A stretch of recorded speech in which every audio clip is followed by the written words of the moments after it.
Hey everyone, and welcome. Today, we're tackling a fascinating puzzle in the world of evolutionary biology, the problem of altruism. At first glance, it seems like a total contradiction to everything we know about natural selection, but it's a problem that has led to some incredibly insightful discoveries. So, what's the problem? Well, natural selection, the driving force of evolution, favors traits that increase an individual's chances of survival and reproduction. Survival of the fittest, right? But then we see examples all over the natural world of animals behaving altruistically, acting in ways that benefit others at a cost to themselves. This is the obscurity of it. That seems paradoxical. Doesn't it go against the very core of natural selection? Let's look at some concrete examples. Consider the honeybee. Worker bees are sterile, they don't reproduce themselves. They spend their entire lives working for the colony, defending it, foraging for food, and even sacrificing their lives by stinging intruders.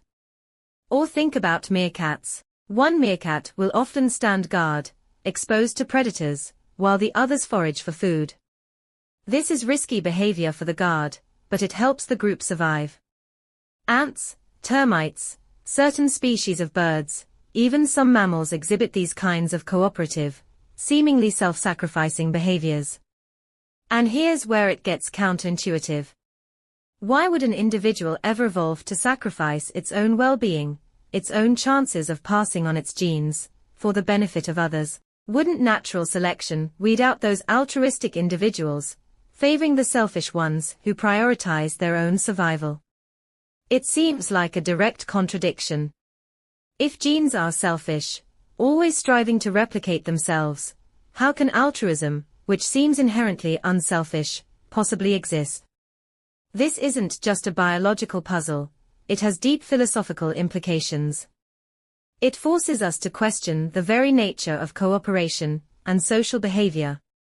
Are humans fundamentally selfish, driven solely by our own genetic self-interest? Or is there a deeper, evolved basis for altruism and cooperation? The answers touch on our understanding of morality, society, and even what it means to be human. For a long time, biologists grappled with this problem. There were different theories, heated debates. One early idea was group selection, the idea that natural selection could act on entire groups, favoring groups with more altruistic individuals. But this theory had some major flaws, and it largely fell out of favor. And then came the aha moment, the breakthroughs of kin selection and reciprocal altruism. These two concepts revolutionized our understanding of how altruism can evolve. Kin selection, first proposed by W.D. Hamilton, is based on the idea that individuals can increase their inclusive fitness, the total representation of their genes in the next generation, not just by having their own offspring, but also by helping relatives who share many of the same genes. Think of it this way: helping your sibling survive and reproduce is, in a genetic sense, almost like having half a child of your own, because you share roughly 50% of your genes with your siblings. So, a bee sacrificing itself to protect the hive, which contains its queen mother and many siblings, is actually promoting the survival of its own genes, even if it doesn't reproduce directly. Then there's reciprocal altruism, championed by Robert Trivers. This is the idea that altruistic behavior can evolve if it's based on the expectation of future reciprocation. You scratch my back, I'll scratch yours. This works best in social animals that live in stable groups and have repeated interactions.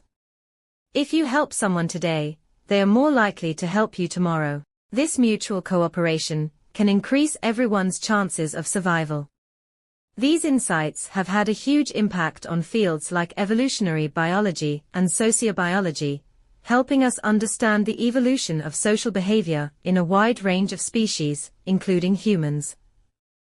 It's shown us that altruism, far from being a paradox, can be a perfectly rational strategy from a gene's-eye view. Of course, human altruism is complex, and it's influenced by culture, learning, and a whole host of other factors.